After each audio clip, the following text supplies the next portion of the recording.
This is CGTN, China Global Television Network.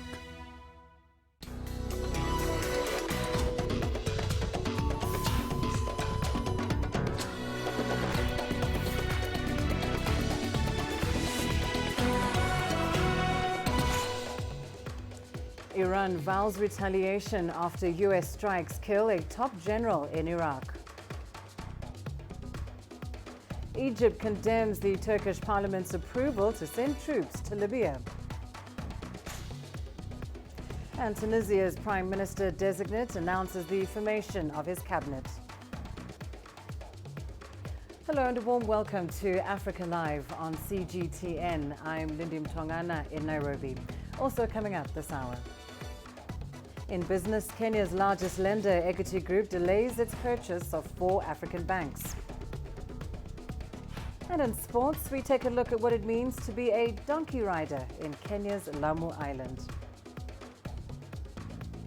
We start today's program in Iraq, and Iranian Supreme Leader Ayatollah Khamenei is vowing harsh revenge against those who killed Quds commander Qasem Soleimani.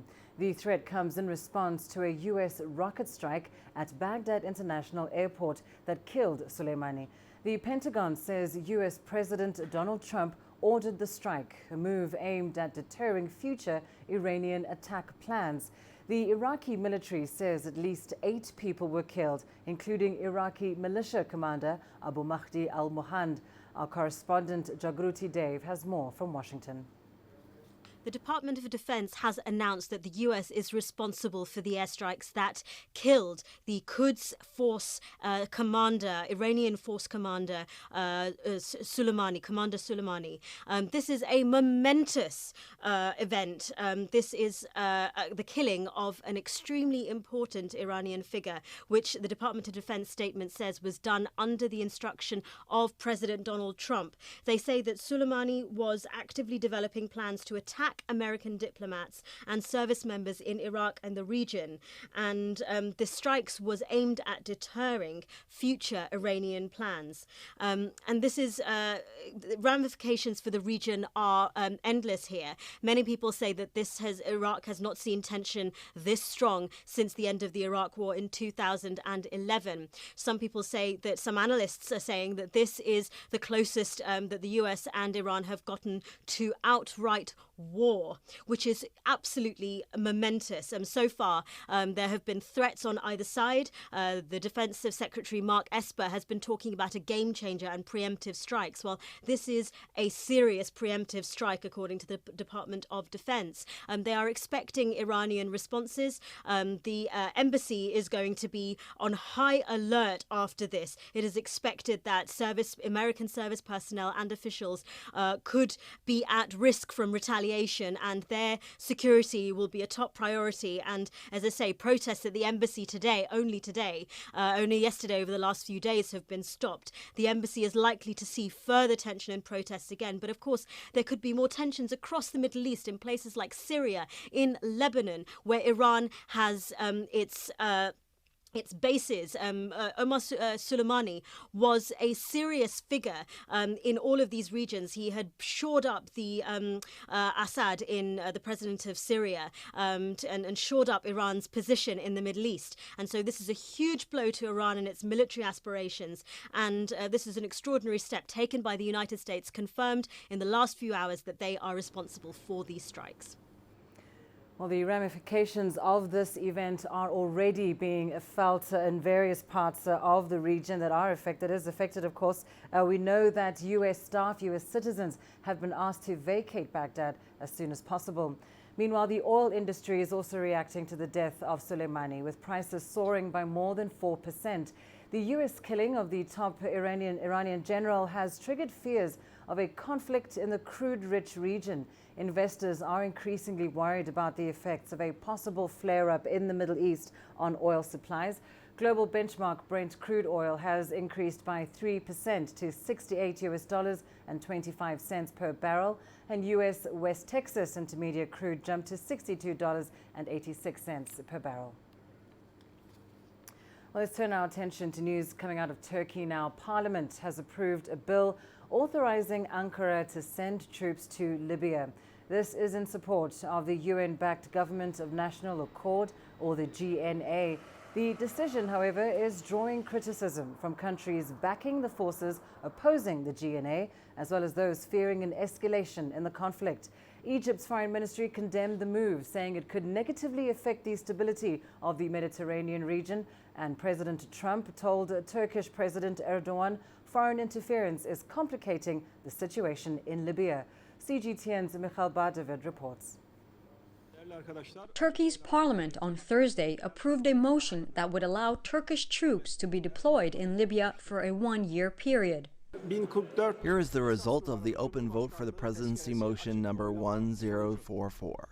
The number of votes, 509. Approval, 325. Denial, 184. Ankara supports the UN-backed Libyan Government of National Accord and wants to make sure it remains in power as the Tripoli-based government is fighting off rival forces of General Khalifa Haftar's Libyan National Army. Members of the ruling Justice and Development Party believe the presence of Turkish troops in Libya would be a deterrent factor for the LNA. However, the main opposition Republican People's Party voiced great concern regarding the potential deployment and voted against it. The party's leader, Kemal Kılıçdaroğlu, called on the government to urge the UN to send a peacekeeping force instead.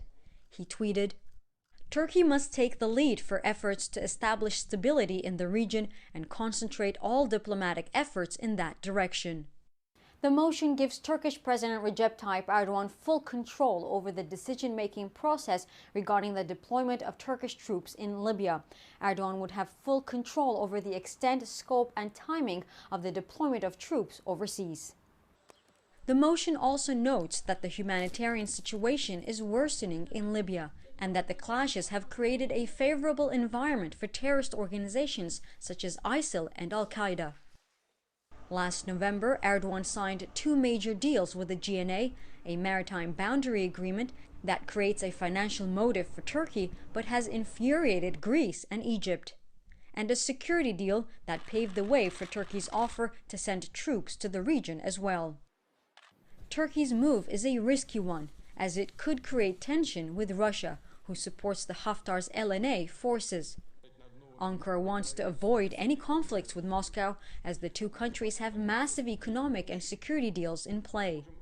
Last year, Ankara purchased an S-400 missile defense system from Moscow, and Russian President Vladimir Putin is expected to visit Istanbul for the launch of the Turk Stream pipeline project on January 8th. The decision to send troops to Libya will likely be high on the agenda when Erdogan and Putin meet. Mikhail Bardavid, CGTN, Istanbul. Staying with this story, flights have been suspended at the only functioning airport in Libya's capital, Tripoli. That's due to rockets falling nearby, according to airport officials.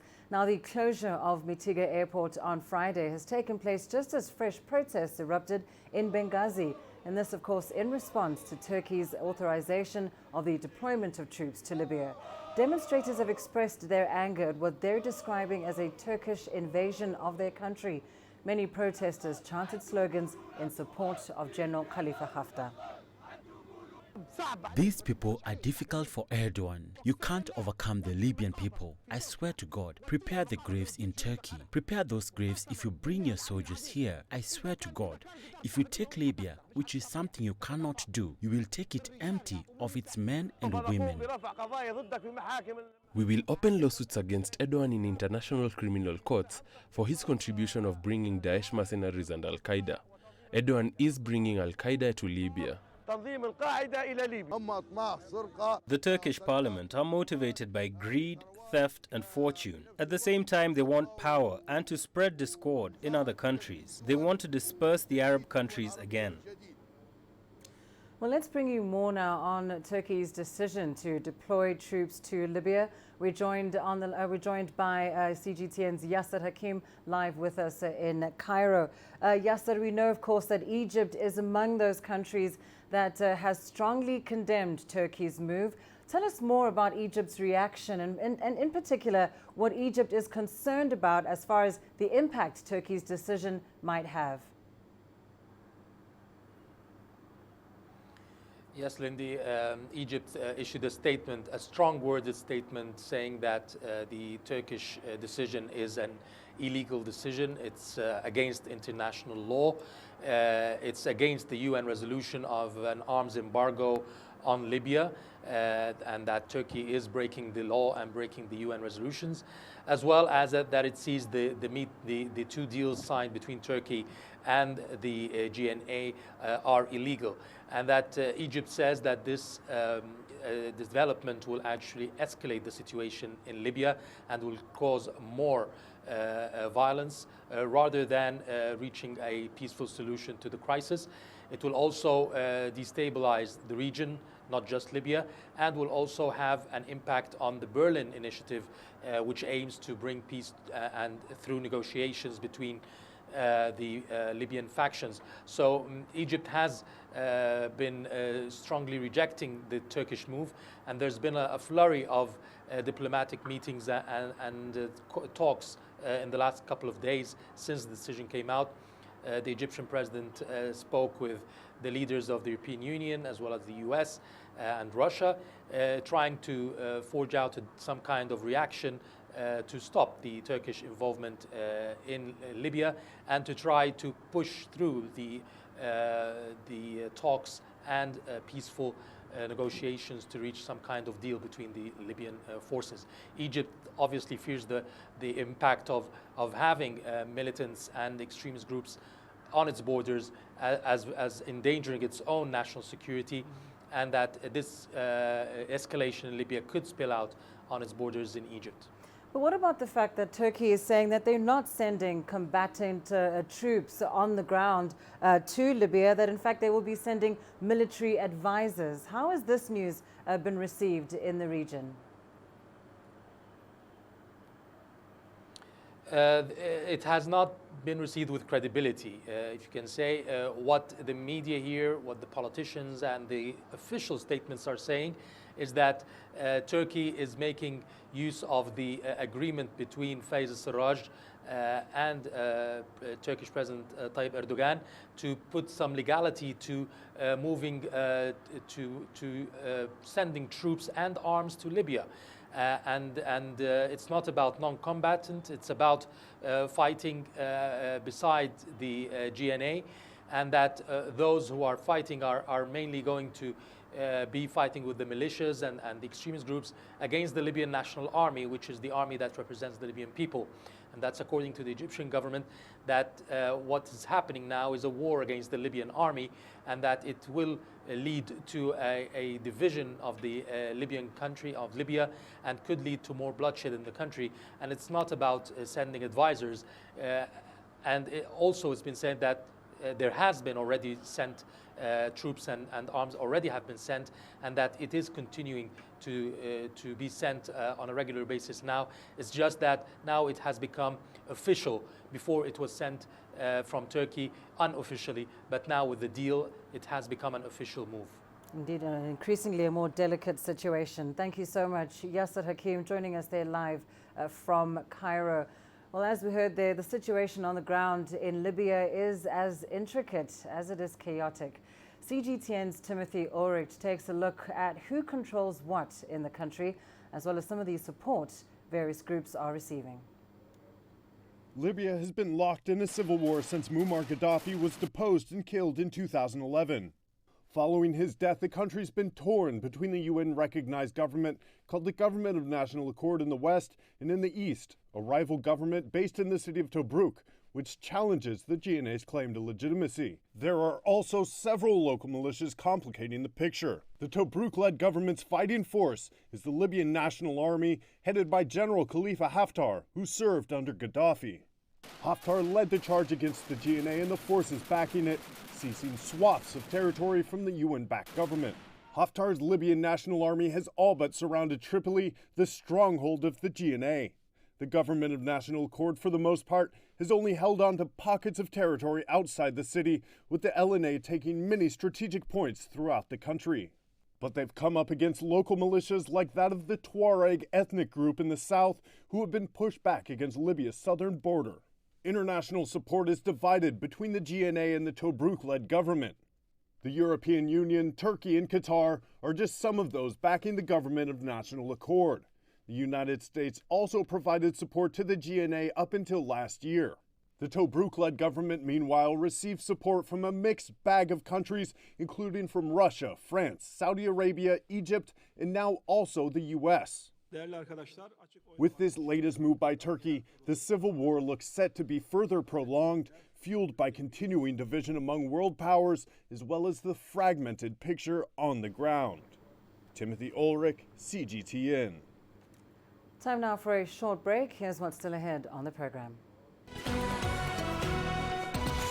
Coming up, Ethiopia relaxes rules on political gatherings with a new anti-terror law.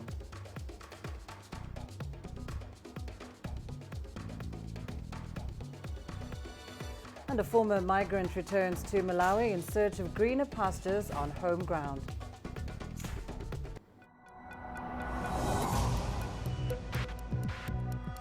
Each day, there are millions of stories. Each one can open new perspectives, new possibilities. Wherever you look, we are there to see, discover, explore. We put the pieces together to find what really matters to you, all around the world, all around the clock. Our reporters are at home across the globe. From our headquarters in Beijing and production centers in Washington, Nairobi, and London, China Global Television Network. Stories from across the globe, reaching people across the globe. CGTN. See the difference. Kofi Annan was always balanced, soft-spoken, but quite steely and standing for what he believed to be right. Nobody is a self-made person. It's the family that makes somebody. This house was so full of children. We were stepping on each other's toes when we were young. When we met, I was interested. I was Nan and he was Kofi, and we were together, Kofi Annan. I, Kofi Annan. I, Kofi Annan. And in so doing, the man was now at the helm of the diplomatic world.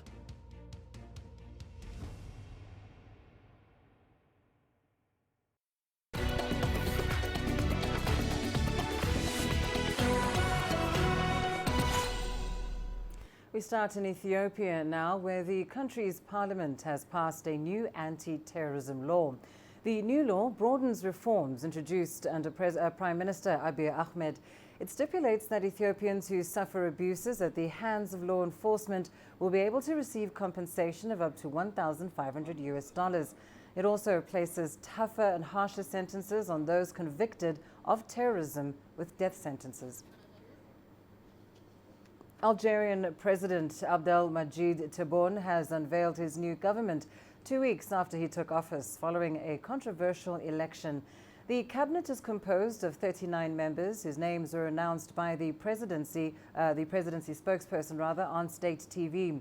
5 women were appointed to government positions. Many of the newly appointed ministers have held positions in the former government. Critics say Tebboune might want to keep some of the policies of his predecessor, Abdelaziz Bouteflika. Meanwhile, in Tunisia, the country's Prime Minister designate, Habib Jamil, has also announced his cabinet lineup. The government team is made up of 28 ministers and 14 secretaries of state, including 10 women. To win Parliament's confidence, Jamil must now obtain the approval of the absolute majority of MPs. CGTN's Adnan Chouachi has more. Prime Minister-designate Habib Jamil said that the choice of his team was based on the criteria of competence, integrity, independence, and management capacity. The next government will carry out its mission with loyalty and operate in unity. The criteria also includes the government programs and priorities through the adoption of a new working method to ensure the effectiveness of the government action. President Qais Said sent a letter to the Parliament Speaker after receiving the list of cabinet members from Habib Jamil. I've insisted in this letter to the Parliament Speaker on the respect of the Constitution. Rashid Al Ghannouchi has convened the House of People's Representatives Bureau for a meeting on Saturday to set the date for a plenary session dedicated to voting confidence in the cabinet lineup. The office of the House of the People's Representatives will react positively with all developments concerning the evaluation of the new government. The new government list includes former ministers such as Fadel Abdel Kafi and Tarek Diab. The current tourism minister, René Trabilsi, will remain in office. In addition, the spokesperson for the counter-terrorism pole, Judge Sofiane Sliti, has been promoted to Minister of the Interior, while another judge has been appointed Defense Minister. Prime Minister-designate Habib El-Jemli expressed confidence in the MP's support to his cabinet in the interest of the country and to avoid any possible impact on the economy, as well as the general situation in the country, in case the list is rejected. Adnan Shawishi, CGTN, Tunis. Thousands of African migrants continue to risk their lives on dangerous journeys to Europe. Many have faced grave danger and even death. But one former migrant, now turned entrepreneur, says the grass is greener in Africa as opposed to Europe. CGTN's Daniel Arap-Moy caught up with Joe Masamba, a Malawian citizen who lived in the UK for 20 years but has now returned home in search of Africa's greener pastures. Difficult as it may be to leave home for a Newfoundland with an uncertain future, coming back can be even more challenging. But for Joe Masamba, it's a different story. Masamba, a Malawian citizen, made his journey to the United Kingdom over 20 years ago, but decided to return home. I have friends that when I speak to them, they show interest. They say, oh, our country is going through a very bad political climate. Would like to go abroad, you know. But I think we need to look a bit deeper. You know, here in Malawi, there's a lot of opportunities. Masamba is using his skills developed while in the UK to tap into Africa's growth story. Other foreigners are coming back in Malawi. They come to Malawi and invest. Yet our own people are not investing in Malawi. So I looked at it as a very good challenge, you know, to come back. I know I've learned a lot being in Europe. I have got a good network of friends. You know, it's a developed world there, so things happen in a faster pace. So I did learn something, and it's good that I'm putting that good use here in Malawi. Masamba returned home and opened a restaurant in Lilongwe, now employing 10 Malawian citizens. While many in Africa still think that the grass is greener on the other side of the continent, Masamba says otherwise. Masamba says his story is not to discourage other members of the African diaspora from doing the same, but to ensure that they are not starry-eyed about the reality. While hundreds of thousands of young Africans struggle to cross the Mediterranean into Europe every year for greener pasture, for Masamba, no continent presents better opportunities than Africa. Daniel Arap-Moy, CGTN, Lilongwe, Malawi. Liberia was the third country to be hit by the 2014-2015 Ebola outbreak. It had the most reported deaths at more than 4,800. Health workers in particular were severely affected, and this was attributed to a fragile health system as well as lack of awareness. Well, 5 years on, authorities say the health systems are much stronger. CGTN's Susan Mwangeli reports. CH Rene Hospital is the largest public hospital in Mosarado in Liberia. The hospital was hardest hit by the Ebola outbreak. Like most hospitals, it was temporarily shut down after several of its prominent health workers died. CH Rene lost over 40 health workers, with 100 plus others infected. Orator was working at the hospital at the time. We didn't even have GYN gloves. We were just using examination gloves. And our friends kept telling us, look, Ebola is real. Ebola is real. You people have to take time. But then you come to work and pregnant women come, what will you do? You will not send them back. You have to attend to them. During the height of the outbreak, she attended to a 16-year-old girl that was 28 weeks pregnant. The girl came in bleeding heavily, prompting an emergency delivery. After an unsuccessful attempt to deliver the baby, both mother and child succumbed. So after I have been 9 days before my son called me to tell me, say, oh, the patient you attended to, they say the patient is positive. In fact, the viral load is high. So I broke down. They were not fair to me because I was giving care. I think it was just simple to tell me, say, look, the patient was positive. I think you need to isolate yourself from your family because we all know what Ebola did at that time. But they left me undone and nobody told me. So I felt bad, I felt terrible. A World Health Organization report at the time showed that health workers were between 21 and 32 times more likely to be infected with Ebola than people in the general population. Part of the reason was poor training, too few staff members, and shortage or improper use of protective equipment. Fast forward, and there have been some changes. The hospital has expanded to include more bed capacity. But some of the same issues still persist. The patients come to the hospital without anything. We all know the present situation in our country. There is nothing absolutely in the country. Can you imagine we can even buy, like last day we're buying sheets to do to take down patient report or history. Yes, that's how bad it is. Other challenges include frequent power outages. Emergency services are lacking. Only months ago, in September, health workers took to the streets protesting low wages and poor working conditions. Government says it has no money. Last year, our total budget to the health system was $77 million. Now, out of the $77 million, almost $45 million went towards salary payment for healthcare workers.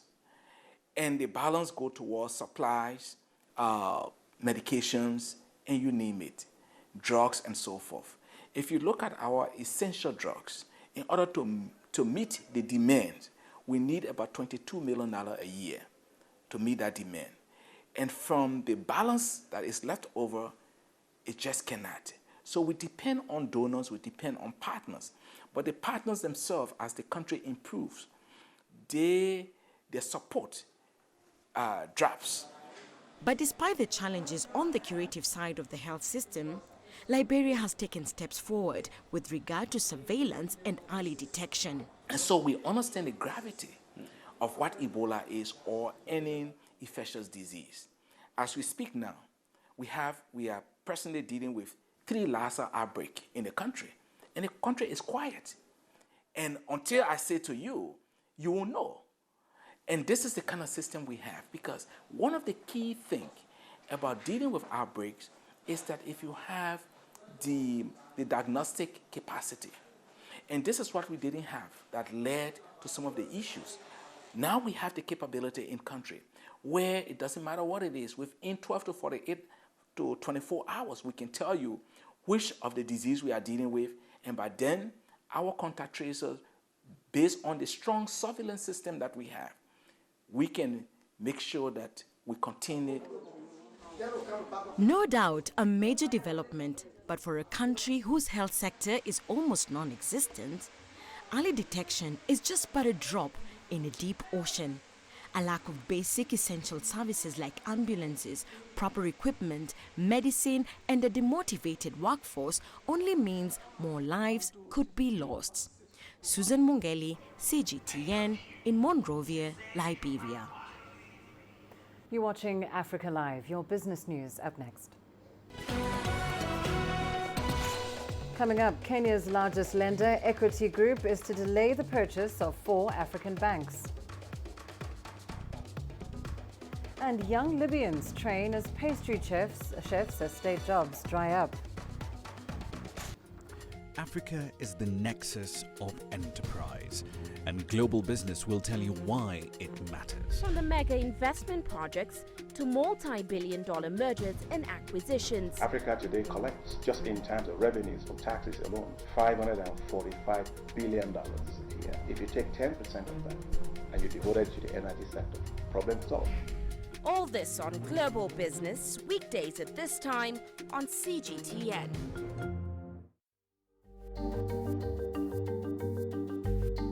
Africa Live. Find your voice.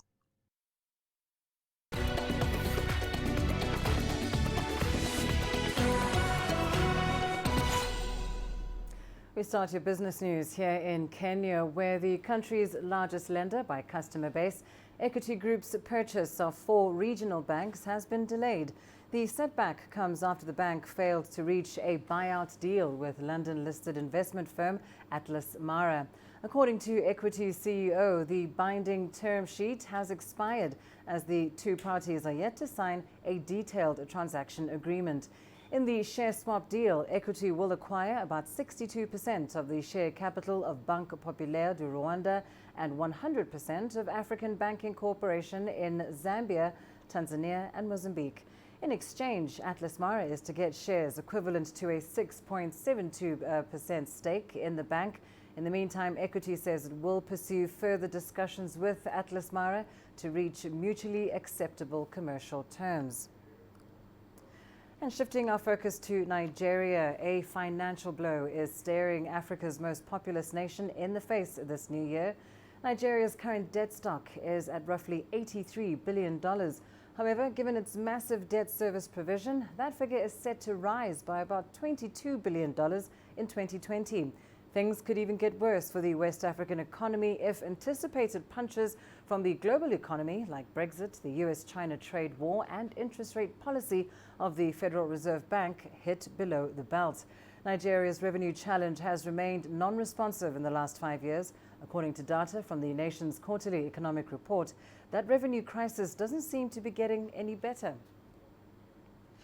Reuters reports that Lebanon has received an Interpol arrest warrant for former Nissan chairman Carlos Ghosn, and Turkish police have detained 7 people, including 4 pilots, for helping him travel to Lebanon.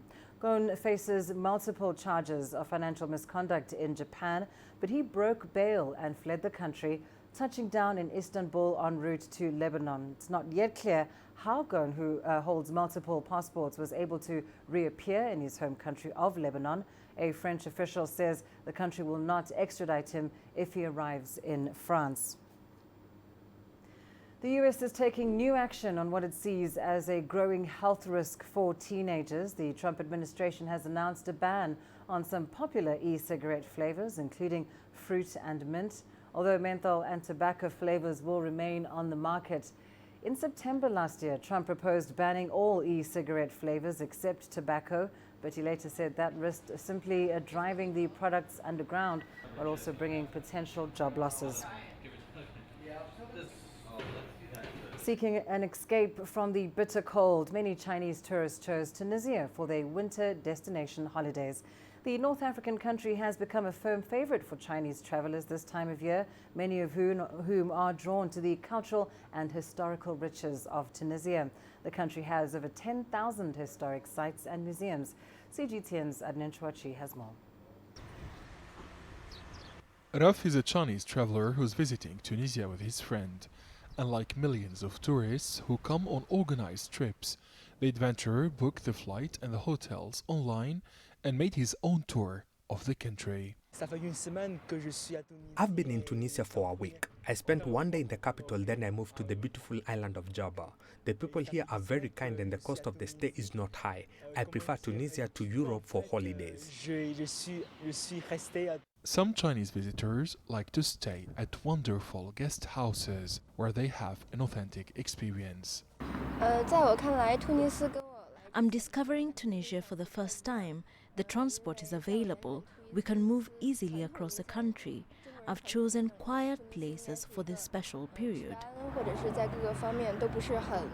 The Ministry of Tourism has prepared a special program for visiting Chinese travelers this year. Exploring the ruins of ancient Carthage is still one of their favorite activities. The Rome Carthage tour is fantastic. Chinese travelers like to discover these two Mediterranean civilizations. They often visit Italy, then Tunis or vice versa to learn about the history. Chinese tourists are among the best visitors who care about art and culture. According to official data, the number of Chinese visitors has quintupled since 2010 to more than 20,000 tourists until the end of December, against 5,200 tourists during the same period of 2010. According to the Tourism Department, 9,550,000 tourists have visited Tunisia in 2019. This represents an increase of about 1 million travelers compared to 2018. Tunisia's tourism earnings hit $2 billion, posting a growth of 36.6% in the same period. Aden Shawashi, CGTN, Tunis. To Senegal now, where an invasive plant has destroyed crops in the country as well as neighboring Mauritania. But locals have found a way to use the plant to produce clean energy for the community. Here's CGTN's Susan Mwangeli with the details. The Senegal river banks are a crucial source of rice and other primary crops. The river also provides fish for the rural population living along its shores. But to capitalize on the land surrounding it and reduce the salt level threatening crops, both Senegal and Mauritania's governments agreed to build a dam in the estuary. This ambitious move has, however, created a monster known as the Taifa plant. It has choked off the land, irrigation systems and plants, and has also pushed back fishing zones. On one hand, it's good cutting off Taifa because it gives me work so I can feed my family. But on the other hand, there are consequences because Taifa is taking over a lot of space. We used to grow rice in this part, and now because of Taifa, it's impossible. The plant is also a major leap in finding cleaner energy than firewood and combating greenhouse gas emissions. Residents in Senegal have resorted into drying and carbonizing Taifa so as to produce biofuel. They mix the charred reed with gum arabica, then dry them into briquettes. That is carbonized Taifa. We have carbonized it and obtained the material we needed. There are no ashes, there are no losses. That is what we wanted to achieve, and we got it. Before getting this job, women were just at home. We went to the fields 1 month for a few days, and we will do nothing else. Now, with the transformation of Taifa into biocoal, we can support our husbands in our homes, educate our children, and even cook. We can do everything with this.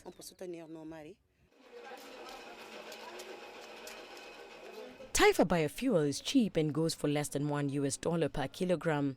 It produces little smoke and burns a long time, with a reasonable calorific value. Taifa biofuel saves trees such that residents no longer need to cut trees for fuel.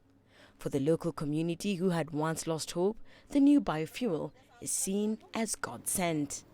Susan Mwangeli, CGTN.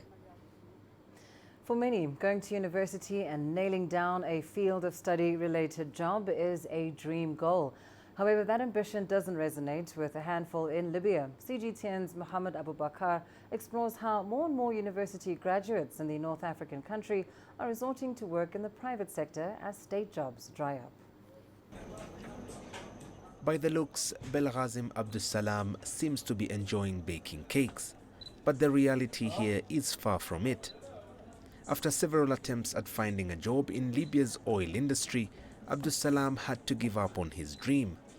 Instead, the engineering graduate took a pastry course at a private training center. He's now a full-time worker in this busy Benghazi cafe.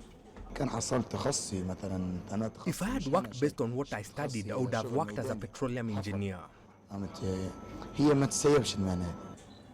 When asked of what he thinks of being a pastry chef, well, Abdussalam's answer was a sentiment for all in Libya.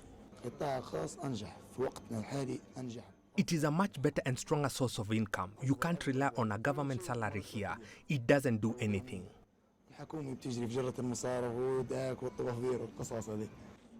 Most Libyans are civil servants. However, the state has been hiring less as it continues to be engulfed by the raging conflict.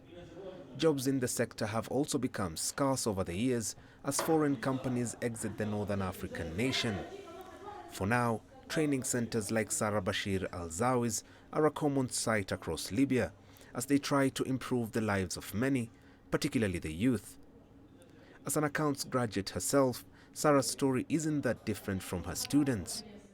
I graduated with a BA in accounting 8 years ago, but didn't get a job. 4 years ago, I launched this project. I imagined that if I had waited for the state to employ me, I would have stayed at home for 8 years. That's why I support the idea of youth standing up for themselves instead of waiting for a $500 salary without taking any steps. With a Bachelor of Arts in Economics, another alumnus of this confectionery course is 30-year-old Nabil Muhammad Al-Mabrouk.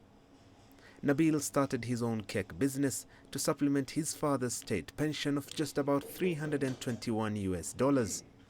For him, making 3 or 4 cakes is equivalent to half of a state salary. I didn't benefit anything from my BA in economics. I applied for work in many banks, but I wasn't successful. I haven't benefited from the state either. These hands of mine are what gives me my income.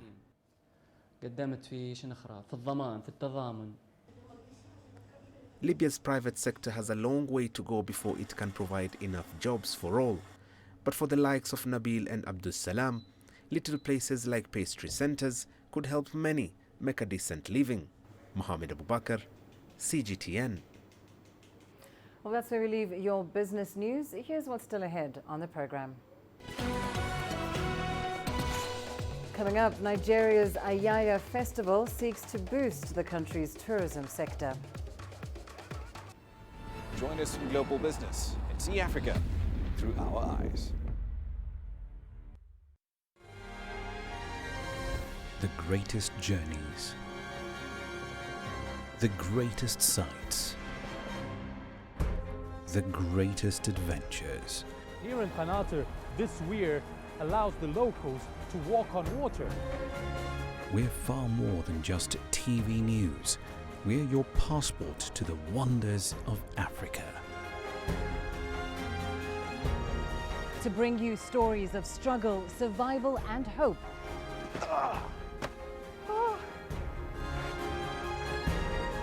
So let's explore.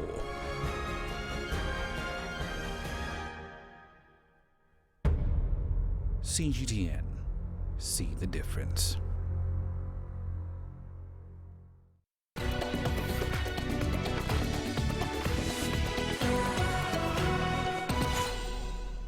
The new year has begun with a display of a variety of cultural activities across Nigeria, all geared towards creating a boom in the tourism industry.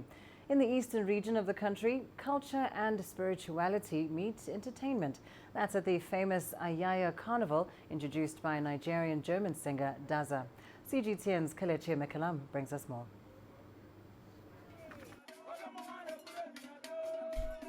A colorful display of the rich culture of the Igbo people, the major tribe in Nigeria's southeastern region. The masquerades are a significant part of the culture, representing deities and ancestral spirits.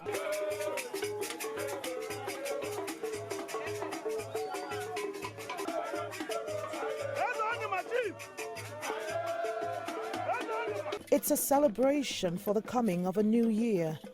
It has evolved over the years, becoming a delight to tourists from within and outside the country. Everybody's so happy. Everybody's, just having a good time, and so much deep culture here. It's really special. You don't get this anywhere else. I love watching all the masquerades, seeing all the people. The spiritual exercise has now been reformed to what is now called Ayaya Carnival. It's the brainchild of a Nigerian-German singer, Daza Anyama. It serves as an entertainment platform that also showcases and develops budding talents. To use this idea to reform the consciousness of our people, to believe that culture, that is the talent in you, is one of the wonderful things God created ever. All you need to do is to trust yourself, believe in yourself, package yourself. The carnival, which debuted a decade back, has since gained acceptance among locals here. Something like masquerades is at the center of celebration in Ufuma. That is why when we have this Otute, the New Yam Festival, you find that people come from all over, everywhere to, enjoy our masquerades and the festivities around it. The Ayaya Carnival has begun international partnership with Germany for cultural exchange, and through its activities, organizers hope to create a boom in the nation's tourism industry. Kelechi Amekalam, CGTN, Anambra, Nigeria. Over 1,000 Tunisians and foreign tourists have gathered at the beach in the coastal city of Bizerte in northern Tunisia. They took a dip in the cold water to welcome the new year. People also practiced aqua walking in one of the most beautiful beaches in the Mediterranean basin. CGTN's Adnan Chouachi has more. The weather conditions were perfect for swimming on the last day of the winter holidays. The water was cold, but people enjoyed the joyful atmosphere. Tunisia has 1,300 kilometers of coast. Our goal is to spread the word and invite millions of people to take a dip, swim and practice sport in this period of the year.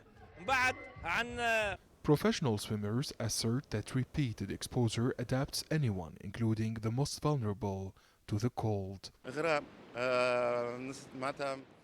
Encourage people to swim in winter. They'll not be sick for the rest of the year. It lashes the veins, arteries and capillaries. It forces blood to the surface and pushes the cold downwards. Aqua walking is a trending and popular sport in Tunisia. A competition was organized for professional athletes, retirees and hundreds of participants. I'm 50 years old. I took part in the aqua walking competition. It's an international sport. Walking in water is easy. It improves physical capacity, endurance, strength and heart health. This sport is gaining in popularity across Tunisia. We're opening new aqua walking clubs nationwide. Walking in cold water on the first day of the new year is a unique experience. The annual sporting event has revived the city of Bizerte, north of the country. Children took part in the celebration that Tunisians hope will continue throughout the year. Tunisians believe that braving the cold and swimming on the first day of the new year will bring health, fortune and good luck.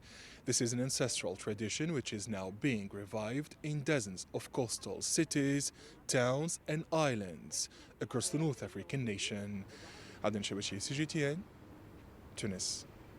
And coming up in your sports news, up next. We take a look at what it means to be a donkey rider in Kenya's Lamu Island.